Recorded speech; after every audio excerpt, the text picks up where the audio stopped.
ইন্নাল হামদুলিল্লাহি ওয়াস সালাতু ওয়াস সালামু আলা রাসূলিহিল কারীম আম্মা বা'দ।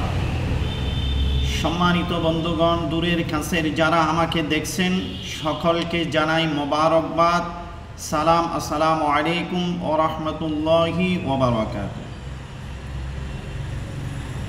আজকে আমি বলতে যাচ্ছি, যদি কোনো মানুষের জিনিস চুরি হয়, যদি দামি জিনিস, টাকা পয়সা, স্বর্ণ অলংকার, মোবাইল যা কিছু চুরি হবে, যিনি চুরি করবেন তাকে স্বপ্নে দেখার আমল। আমাদের কোনো জিনিস চুরি হয়ে গেলে ওইটা ফিরে পাওয়ার জন্য আমরা সর্বদাই থানায় যাই, পুলিশের কাছে পুলিশের দ্বারস্থ হই। কিন্তু পৃথিবীর মধ্যে আল্লাহর কোরআনের আমল থেকে, হাদিসের আমল থেকে উত্তম কোনো উপায় নাই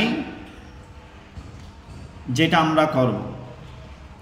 উত্তম উপায় হলো আল্লাহর কোরআন এবং হাদিস দ্বারা শিখানো দোয়ার মাধ্যমে আমরা ওই চুরিকৃত মালগুলো ফেরত পাওয়া আমাদের জন্য সহজ হয়, যদি আমরা সঠিকভাবে আমল করতে পারি।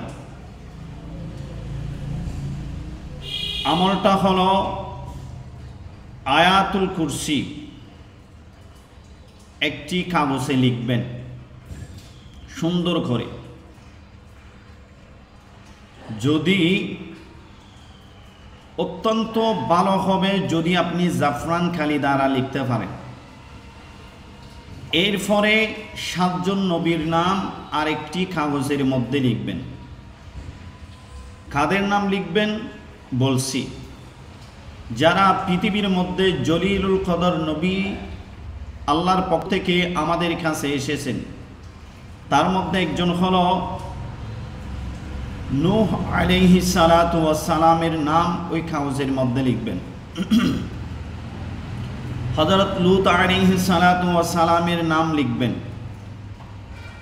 ইব্রাহিম আলাইহিস সালাতু ওয়াস সালামের নাম লিখবেন। সালেহ আলাইহিস সালাতু ওয়াস সালামের নাম লিখবেন। হযরত মূসা আলাইহিস সালাতু ওয়াস সালামের নাম লিখবেন। হযরত ঈসা আলাইহিস সালাতু ওয়াস সালামের নাম লিখবেন। সর্বশেষ আমাদের নবী, পৃথিবীর মহামানব, সমস্ত বিশ্বের সর্বশ্রেষ্ঠ নবী হযরত মুহাম্মদ মুস্তাফা সাল্লাল্লাহু আলাইহি ওয়াসাল্লামের নাম লিখবেন।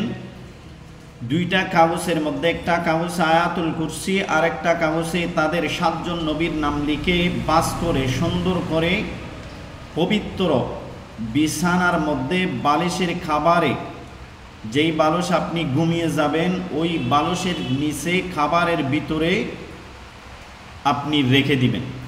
এরপর উযু বানিয়ে আপনি সুন্নতি অনুযায়ী, সুন্নত মোতাবেক, সুন্নত তরিকা মোতাবেক আপনি ঘুমিয়ে যাবেন। ইনশাআল্লাহ আপনি একদিনে না দেখলে 3 দিন, 3 দিনে না দেখলে 7 দিনের মধ্যে আপনি ওই চোরকে স্বপ্নে দেখে ফেলবেন এবং শনাক্ত করতে পারবেন।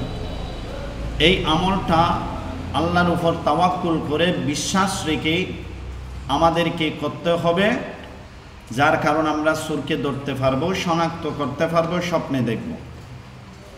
আসসালামু আলাইকুম ওয়া রাহমাতুল্লাহি ওয়া বারাকাতুহু।